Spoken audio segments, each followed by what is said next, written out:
నమస్తే, welcome to six Xavier భక్తి. గురువు గారు 10 ముఖాల రుద్రాక్ష, ఈ రుద్రాక్షను అసలు ఎవరు ధరించవచ్చు, ప్రయోజనాల గురించి తెలియచేయండి. 10 ముఖాలు దశముఖి రుద్రాక్ష ధరించటం వలన ఏమిటి అంటే, దశముఖి రుద్రాక్ష అనేటువంటిది ధరిస్తే ఎక్కువగా శక్తి దేవతలను ఆవాహన చేసుకోవటానికి పనికొచ్చేటువంటి, శక్తి దేవతల యొక్క పూజలు చేయటానికి పనికొచ్చేటువంటివి దశముఖి రుద్రాక్ష ఎప్పుడూ కూడా.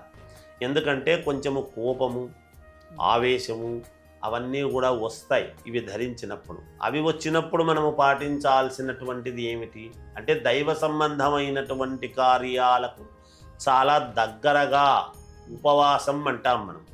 ఉపవాసం అంటే ఏమిటి అంటే, అన్నము తినకుండా ఉండటం ఒక రకమైనటువంటి ఉపవాసం అయితే, భగవంతుడికి, అమ్మవారికి కానీ భగవంతుడికి కానీ దగ్గరగా అంటే సమీపముగా ఉండటం అనేటువంటిది దాని అర్థం. అటువంటి సమయాలలో అమ్మవారి పూజలు ఎక్కువగా చేసుకోవడానికి దశముఖి రుద్రాక్ష బాగా శ్రేయోదాయకమైనటువంటి మంచిది.